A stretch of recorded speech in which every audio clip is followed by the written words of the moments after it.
한 주간 평안하셨습니까? 지난주에는 주기도문 전반부 하나님과 관련된 새 간구들에 대해서 나눴습니다. 그 새 간구가 무엇이었습니까? 하나님 아버지의 이름이 거룩히 여김을 받으시옵소서, 하나님의 나라가 우리에게 임하옵소서, 하나님 아버지의 뜻이 하늘에서 이룬 것 같이 이 땅에서 이루어지게 해달라는 기도였습니다. 오늘은 이어서 주님께서 가르치신 기도의 후반부 네 번째 간구부터 여섯 번째 간구들을 나눌 예정입니다. 그 세 가지 간구는 기도한 사람, 그러니까 우리들과 관련된 간구들입니다. 물론 저번 주에 나눈 세 간구들이 하나님과 관련된 간구이긴 하지만 엄밀히 보면 우리를 위한 간구이기도 합니다. 하나님의 이름이 거룩히 여김을 받기를 바라는 간구는 우리로 하여금 하나님의 거룩함을 깨달아서 하나님을 찬송하게 해달라는 간구를 담고 있습니다. 그리고 하나님의 나라가 임하게 해달라는 간구는 교회를 흥왕케 하시고 우리들로 하여금 진리의 말씀과 성령의 능력으로 하나님 나라의 다스림을 받을 수 있게 해달라는 간구입니다. 그리고 하나님의 뜻이 이루어지기를 바라는 간구는 육체의 소욕을 이기고 정한 심령으로 새롭게 되어서 교회를 위하여 성도로서 마땅히 감당해야 할 의무를 다하도록 은혜를 허락해달라는 간구입니다. 이와 같이 하나님의 영광과 뜻을 구하는 앞에 세 간구들도 하나님께서 우리에게 은혜를 주시기 위한 우리와 관련된 간구라는 것을 알 수 있습니다. 오늘은 이어서 네 번째에서 여섯 번째 간구에 대해서 나눌 텐데요. 먼저 125문을 함께 보겠습니다. 125문 네 번째 간구는 무엇입니까? 답을 함께 읽겠습니다. 오늘날 우리에게 일용할 양식을 주옵소서라는 간구입니다. 우리의 몸에 필요한 모든 것을 내려주시며 그리하여 오직 주님이 모든 좋은 것의 근원임을 깨닫게 하시고 주님의 복 주시지 않으면 우리의 염려나 노력, 심지어 주님의 선물조차도 우리에게 아무 유익이 되지 못함을 알게 하옵소서. 그러므로 우리로 하여금 어떤 피조물도 의지하지 않고 오직 주님만 신뢰하게 하옵소서. 이와 같이 125문 네 번째 간구는 무엇입니까? 여기 된 답은 오늘날 우리에게 우리의 일용할 양식을 주옵소서라는 간구로 시작합니다. 우리는 매일 먹을 양식이 있다는 사실을 당연하게 여길 수 있습니다. 그러나 과연 그럴까요? 창세기 1장을 보시면 하나님께서 인간에게 복을 주신 후에 제일 먼저 하신 일이 식물을 양식으로 주신 것이었습니다. 인간뿐만 아니라 공중의 새와 땅의 짐승과 땅에 기는 모든 것에게도 양식을 주셨습니다. 이와 같이 먹을 것이 있다는 것은 하나님이 주신 복입니다. 그런데 바쁠 때는 먹는 시간이 아까울 때가 있습니다. 저도 한때 먹는 시간이 아까워서 알약으로 간단하게 식사를 대처하면 어떨까 하는 상상을 했습니다. 그런데 이런 생각을 하나님께서 기뻐하시지 않는다는 것을 알게 되었습니다. 하나님이 우리에게 먹을 양식을 허락하신 이유는 우리로 하여금 창조 세계의 선하심을 맛보고 알게 하기 위해서입니다. 이와 같이 우리가 먹는 것도 주님의 은혜인 것입니다. 그렇습니다. 양식은 인간이 살아가면서 꼭 필요한 것입니다. 우리의 생명을 유지하기 위해서는 양식이 꼭 있어야 합니다. 주기도문에서 일용할 양식을 구하라고 말씀하시는 예수님의 교훈은 성도들이 진실한 마음으로 필요한 것을 구하기 위해 하나님 아버지께 주실 것을 기도해야 한다는 것을 우리에게 알려주고 있습니다. 여기서 주님께서 일용할 양식을 구하라고 말씀하셨는데 여기서 양식은 단지 육체의 생명을 유지하기 위한 그런 양식만을 가리키는 것이 아닙니다. 의식주와 사람이 살아가기 필요한 그 모든 것을 다 포함하고 있는 것입니다. 이와 같이 하나님께서는 양식을 간구함을 통해 하나님께서 육신의 생활에 필요한 모든 것을 돌보신 분이심을 확신시키고 있습니다. 그리고 그렇게 알기를 원하고 계십니다. 그렇습니다. 그 모든 것이 하나님의 도움으로 되는 일인 줄 알고 간구하는 것을 통해 육체의 필요를 구하는 것뿐만 아니라 하나님을 의지할 수 있는 것입니다. 주님께서 양식을 구하는 기도를 하라고 말씀하신 것은 육에 속한 일로 인해 영혼의 안정마저 잃어버린 우리의 현실을 아시고 우리로 하여금 하나님을 바르게 신뢰할 수 있도록 주신 교훈이고 명령입니다. 하나님께서 영혼의 구원과 영생의 복을 베푸시는 분이심을 확신하지 못한다면 당연히 육체의 생존에 필요한 것을 채워주시는 분이 하나님이시라는 것을 확신할 수 없게 됩니다. 그러니까 영혼의 생명을 얻은 하나님의 자녀로서의 확신이 없다면 양식을 구하는 간구를 할 수 없는 것입니다. 따라서 하나님께 양식을 구한다는 것은 하나님의 주권적인 섭리를 믿는 믿음이 내포되어 있다는 것을 알 수 있습니다. 이와 같이 하나님의 섭리를 믿는 믿음을 따라 양식을 구하는 기도를 할 때 불안과 염려에 떠는 불신앙을 떠나야 하고 절제하지 못한 채 자신의 욕망을 따라 물질의 부만 추구하는 일이 없도록 해야 하는 것입니다. 그러니까 육체의 양식 자체만을 목적으로 구하는 것이 아니라 그것을 주시는 하나님께서 이 모든 선한 것들의 주인이시라는 믿음이 필요한 것입니다. 이와 같이 네 번째 간구를 통해서 하나님이 모든 좋은 것들의 유일한 근원이심을 깨달을 필요가 있는 것입니다. 하나님께서 선한 것을 그 뜻대로 주실 수 있는 분이시라는 사실을 믿기 때문에 불안과 염려가 사라지는 것이고 하나님께서 허락하신 것들이 최선의 것임을 믿기 때문에 자신의 욕심을 채우는 마음에서 떠나야 할 필요가 있는 것입니다. 이와 같이 일용할 양식을 구하는 기도는 두 가지 적용을 위한 교훈을 줍니다. 하나는 하나님을 의지하지 않고 모든 필요를 스스로 공급할 수 있다는 생각이 교만임을 말해주고 있습니다. 한 모금의 물이나 한 숟갈의 밥이라 할지라도 하나님께서 주시는 것인 줄 알고 겸손하게 하나님을 의지해야 한다는 것입니다. 그리고 육체의 욕망만을 구하는 일이 어리석은 것임을 깨닫고 탐욕을 경계하고 극복할 수 있어야 한다는 것을 우리에게 알려주고 있습니다. 그래서 하나님은 우리에게 한 달이나 1년이 아니라 하루 먹을 양식을 구하라고 하신 것입니다. 어떤 사람들은 믿음의 사람이라면 더 큰 것을 구해야 하지 않겠냐고 생각할 수 있습니다. 입을 크게 벌리고 더 많은 은혜를 사모하는 것도 저는 틀린 말은 아니라고 생각합니다. 그런데 인간은 연약해서 구하다 보면 자기의 욕심이 들어가게 됩니다.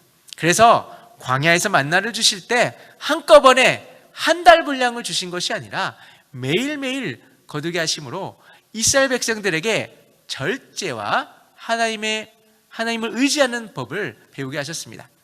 만약 이스라엘 백성들에게 한 달치 양식을 거두는 것을 허락했다면 어떻게 됐을까요? 아마도 만나를 받은 처음 날에는 되게 행복했을 것입니다. 그런데 그날을 제외하고는 하나님을 의지하지 않고 살았을 가능성이 큽니다. 이와 같이 날마다 하나님께 일용의 양식을 구할 때 그리고 달라고 하는 것은 오직 주님만 신뢰가 있다는 고백이기도 합니다. 하나님은 필요하다면 얼마든지 채워줄 수 있는 분이십니다. 그러나 하나님은 우리에게 매일 필요한 만큼만 구하라고 하십니다. 하나님의 나라의 백성이 일용할 양식을 위해 기도할 때 하나님께서는 필요할 것을 공급하십니다. 이와 같이 주님을 신뢰할 필요가 있다는 것이죠. 그리고 주님을 신뢰할 때 하나님께서 가장 큰 은혜로 인도하여 주실 줄로 믿습니다. 이어서 126문을 보시겠습니다. 126문 다섯 번째 간구는 무엇입니까? 다 함께 읽겠습니다. 우리가 우리에게 죄 지은 자를 사하여 준 것 같이 우리의 죄를 사하여 주옵소서라는 간구입니다. 우리 안에 있는 주의 은혜의 증거로 인해 우리가 이웃을 용서하기로 굳게 결심한 것처럼 그리스도의 보혈을 보시사 우리의 모든 죄과와 여전히 우리 안에 있는 부패를 불쌍한 죄인인 우리에게 돌리지 마옵소서. 이와 같이 다섯 번째 간구는 우리가 우리에게 죄 지은 자를 사하여 준 것 같이 우리의 죄를 사하여 주옵소서입니다. 앞에 이러한 양식을 주옵소서라고 기도하고 이어서 죄를 사하여 주옵소서라고 기도하는 것이 어떻게 보면 흐름상 자연스럽지 않게 느껴질 수도 있습니다. 그러나 우리의 몸에 양식이 필요하다면 우리의 영혼에 죄 사함이 필요하다는 의미가 있습니다. 우리의 몸에 양식이 없으면 죽는 것과 같이 우리의 영혼도 죄 사함을 받지 못하면 죽게 되는 것입니다. 이 다섯 번째 간구에는 하나님의 백성을 명시적으로 죄인으로 규정하고 있습니다. 죄인에게 필요한 것이 무엇이겠습니까? 재판장의 자비입니다. 따라서 의로우신 하나님 앞에 서 있는 죄인임을 인정할 때에만 주기도문의 참된 의미를 이해할 수가 있습니다. 이것은 누가복음 18장에도 잘 나타나 있습니다.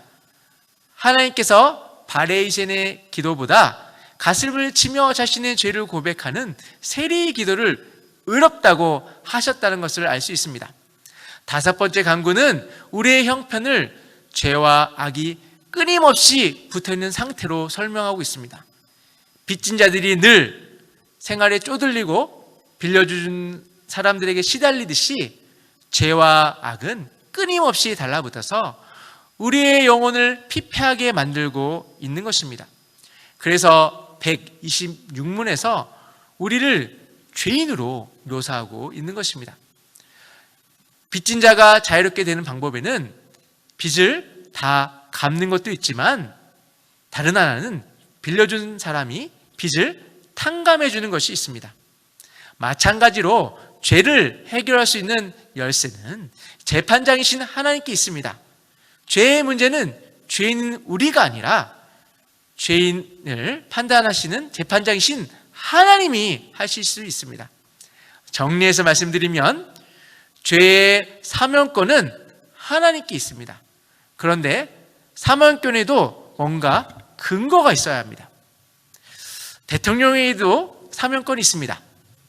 나라의 통치를 위해서 꼭 필요하다고 판단되면 특정한 사람이나 특정한 죄를 지은 사람들을 그 형의 집행을 또 취소할 수 있는 권리가 바로 대통령의 사면권입니다. 그러나 이러한 사면은 근거 없이 이루어진 것이 아닙니다. 기준이 있어야 되고 근거가 있어야 합니다. 죄사함도 이와 유사하다고 할 수 있습니다. 우리의 재판장이신 하나님에 대한 정확한 인식을 할 필요가 있습니다. 하나님께서 죄를 용서하실 때에는 무슨 정당한 근거가 있어야 합니다. 이런 점에서 죄사함에 대한 다섯 번째 간구는 양식에 대한 네 번째 간구와 차이가 있습니다. 양식을 얻기 위해서는 의인이든 죄인이든 상관없이 오직 하나님의 선하심에 호소하면 됩니다. 그러나 죄사함은 그런 식으로 얻을 수가 없습니다. 다시 말해서 일용할 양식은 적당한 근거가 없이 주어져도 하나님의 의가 손상되지 않지만 정당한 근거 없는 죄사함은 하나님의 의를 손상시킵니다. 그래서 126문은 죄사함의 정당한 근거가 그리스도의 보혈에 있다고 이야기합니다. 예수님은 십자가에서 우리의 모든 죄값을 지불하셨고 이를 통해서 우리는 죄의 짐을 벗어나게 되었습니다. 그래서 하나님은 더 이상 우리에게 죄의 책임을 묻지 않으십니다. 그러나 그렇다고 해서 이제 죄에 대한 걱정 없이 마음대로 살아도 된다는 의미는 아닙니다. 과거에 완전히 성취되었던 그리스도의 구속사역이 오늘날 우리에게 적용되어야 합니다. 회개에 합당한 열매를 맺고 예수 그리스도를 믿고 기도를 통해 이러한 믿음을 실천하고 살아야 하는 것입니다. 우리는 빚과 관련해서 이중적인 위치에 있습니다. 하나님께 빚을 졌지만 이웃에게는 어떻게 보면 빌려준 것이 있기 때문에 우리 이웃이 갚을 수 있는 그 빚이 있는 경우 둘 중에 하나를 선택해야 합니다. 처벌을 받든지 탕감을 받든지. 좀 무섭죠? 처벌을 받든지 탕감을 받을 필요가 있는 것이죠. 바로 옆에 그림과 마찬가지입니다. 주기도문 이것이 기록된 후에 마태복음 6장 14절 15절에서 다음 같은 설명이 덧붙여 있습니다. 14절입니다. 너희가 사람의 잘못을 용서하면 너희 하늘 아버지께서도 너희 잘못을 용서하시려니와 너희가 사람의 잘못을 용서하지 아니하면 너희 아버지께서도 너희 잘못을 용서하지 아니하시리라. 126문의 답에서 이를 가리켜서 우리에게 죄 지은 자를 사하여 줄 때 우리 안에 주의 은혜의 증거가 있다는 사실이 확실하게 드러나게 된다고 설명하고 있습니다. 그러니까 하나님이 그리스도의 보혈로 우리를 용서하셨기 때문에 그 죄사함의 은혜를 증거하기 위해 이웃을 용서해야 한다는 것입니다. 이웃의 죄를 사하여 준 것 같이 우리의 죄를 사하여 주시기를 바라는 그 죄사함의 간구가 결코 보상이나 공로에 근거한 것이 아니라는 이유는 용서란 말 가운데 이미 전제가 되어 있습니다. 용서란 말이 무엇입니까? 17세기 영국의 청교도 목사인 토마스 왓스는 용서를 했다고 말하기 위한 7가지 경우들을 다음같이 정리했습니다. 먼저 복수를 하겠다는 일체의 생각과 싸울 때의 그 마음을 버리고 또 해를 끼친 사람들에게 보복을 갚지 않을 때이고 오히려 상대방이 잘 되기를 빌어줄 때이고 그들의 재난이나 재앙을 당할 때면 슬퍼하고 같이 아파줄 때이고 그들을 위해 기도할 때이고 그들과 화해를 이루는 노력을 할 때이고 그리고 마지막으로 그들에게 도움이 될 수 있도록 애를 쓸 때라고 이렇게 정리했습니다. 이렇게 할 때 진정으로 용서했다는 것입니다. 그리스도의 보혈의 피로 용서의 은혜를 경험한 그리스도인은 다른 사람을 용서한 일을 거부할 수 없고 마음이 강팍해질 수가 없다는 것입니다. 만일 용서를 구하는 자에게 용서를 베풀지 않는다면 용서를 받는 사람일 수가 없다는 것입니다. 용서의 은혜를 경험한 사람은 하나님 앞에서 자신의 연약함에도 불구하고 용서하신 하나님의 사랑에 늘 감사하며 감격하고 있기 때문에 용서를 구한 사람에게 늘 용서를 준비할 수 있는 사람이 될 수 없다는 것입니다. 그렇게 될 수밖에 없다는 것입니다. 참된 믿음으로 구원을 받은 사람은 용서의 은혜를 감사하고 감격한 사람입니다. 이런 분들은 다른 사람들을 용서하는 참 믿음의 열매를 낳습니다. 이러한 용서의 열매가 없으면 그는 참 믿음을 가진 사람이 아니라는 것입니다. 그렇기 때문에 주님은 방금 함께 본 마태복음 6장 14절 이하에서 너희가 사람의 잘못을 용서하면 너희 하늘의 아버지께서도 너희 잘못을 용서하신다고 말씀하시고 또한 너희가 사람의 잘못을 용서하지 아니하면 너희 아버지께서도 너희 잘못을 용서하지 아니하시리라 라고 말씀하신 것입니다. 그러므로 다른 사람들에게 용서는 은혜를 베푸는 것이 곧 하나님 아버지께 용서의 은혜를 받는 길이 된다는 것입니다. 이러한 이유로 구원받는 참 믿음은 용서를 행함으로 그 믿음이 구원 얻기에 합당한 믿음이란 증거를 보이게 되는 것입니다. 우리를 힘들게 한 사람들을 용서하는 것이 쉽지 않습니다. 그런데 다음과 같이 몇 가지 생각하면 조금 도움이 될 것 같습니다. 주님께 받은 은혜를 새김으로 성령의 능력을 구하면서 먼저 우리가 용서받는 죄가 얼마나 많은지를 헤아려 보시고, 또 우리에게 해를 가하는 사람들을 통해서도 선을 이루어 가시는 하나님을 바라보시고, 용서하시는 믿음을 위하여 기도하시고, 우리가 다른 사람들에게 범하고 있는 잘못을 생각하시고, 그리고 마지막으로 겸비한 심령으로 원수 갚는 일을 하나님께 맡기시기를 바랍니다. 그런데 이것이 쉬울까요? 어려울까요? 쉽지 않습니다. 이 모든 일은 우리의 능력으로 할 수 없습니다. 하나님께 받은 은혜를 생각하고 또 도우시는 은혜를 구함으로써 그때야만 가능한 것 같습니다. 믿음에 있는 사람들은 받은 용서의 은혜를 새기고 용서의 능력을 위하여 하나님의 도우심을 구할 필요가 있습니다. 그리할 때 용서를 받았음으로 인해 그 용서에 감사하고 감격하여 용서의 마음이 생기고 진정으로 우리가 다른 사람들을 용서할 수 있을 줄로 믿습니다. 주님은 죄사함의 간구를 교훈하면서 바로 은혜에 감사하여 용서하는 사람들에게 천국의 용서가 이미 주어져 있음을 확증하고 계십니다. 예수님은 형제의 죄를 몇 번이나 용서해 줘야 하냐는 베드로의 질문에 70번씩 7번이라도 용서를 해야 한다고 말씀하셨습니다.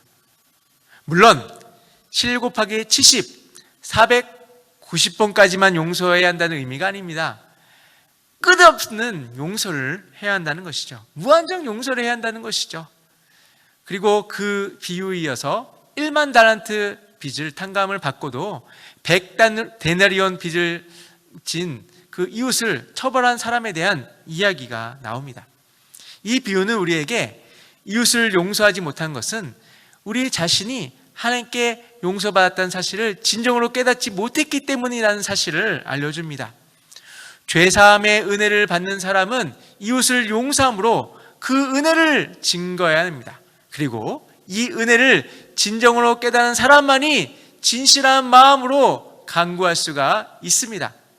이와 같이 하나님으로부터 죄사함과 사람들 사이의 죄사함이 긴밀하게 연결되어 있다는 사실은 사도신경에도 잘 드러나 있습니다.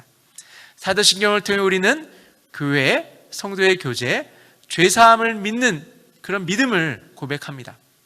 사도신경의 고백처럼 하나님께 죄사함을 받은 우리가 형제들을 용서하고 사랑하는 통로가 될 줄로 믿습니다.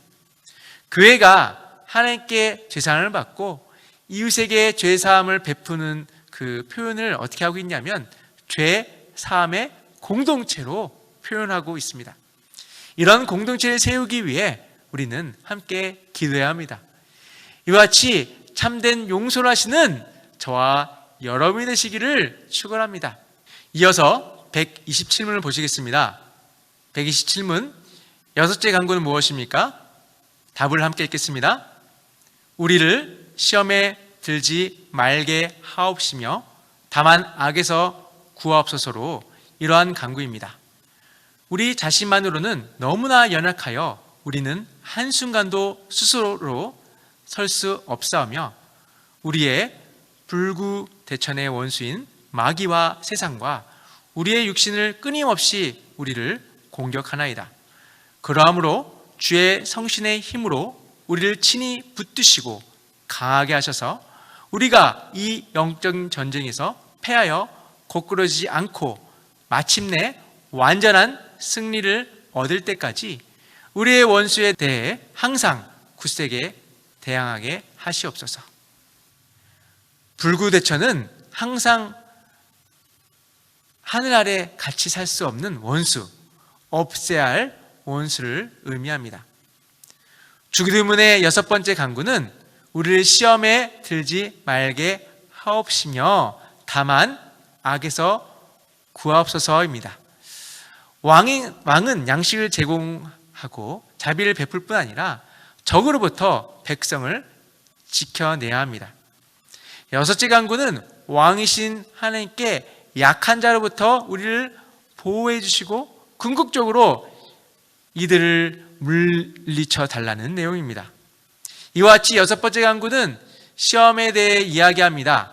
그런데 시험에는 자질을 검증하기 위한 것과 넘어뜨리기 위한 것이 있습니다.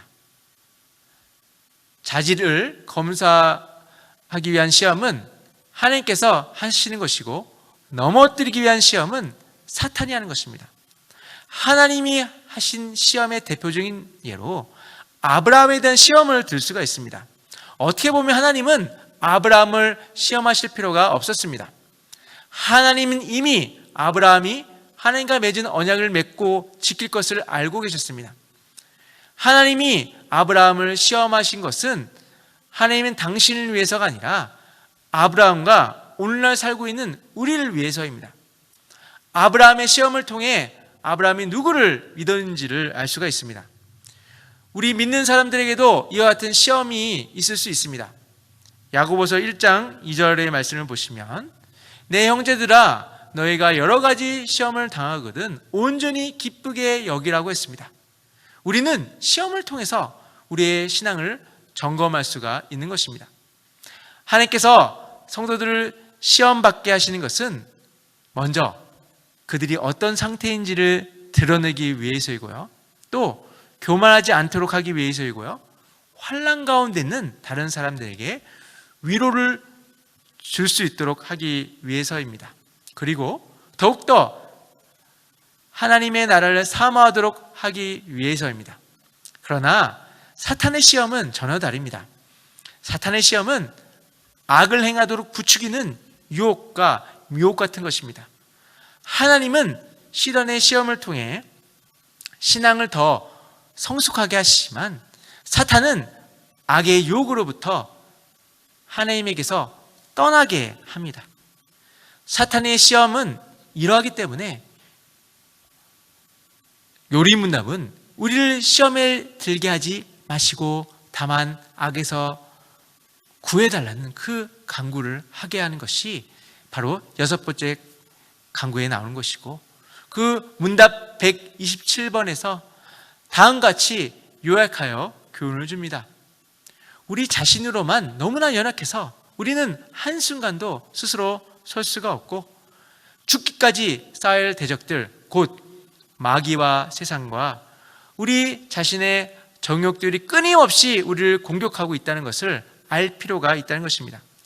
이 영적인 전쟁에서 패하에 넘어지 않고 마침내 완전한 승리를 거둘 때까지 멈추지 않고 강력하게 우리의 원수들과 맞서 싸울 수 있도록 성령의 능력으로 우리를 보존하시고 강하게 해달라는 간구를 해야 한다는 것입니다. 이와 같이 시험에 들게 하지 마시옵고 악에서 구하옵소서라는 기도는 우리의 부패함을 아시는 주님께서 우리의 연약함을 불쌍히 여기시고 마귀의 유혹과 죄의 정욕으로 인해 악에 빠지지 않도록 성령 하나님께서 역사하시고 또 우리가 주님께 간절히 도와달라고 기도한다는 것입니다. 실험과 시험을 통해 우리를 연단하시고 마침내 의와 거룩의 소망을 이루도록 우리를 강건케 해달라는 기도입니다. 이와 같이 우리의 신앙생활은 영적인 전투입니다. 그런데 오늘날 신앙생활을 하면서 편안하다 보니까 나태해지고 지금 전투 중이라는 사실을 잊고 우리의 적이 누구인지도 모르면서 살 때가 있습니다.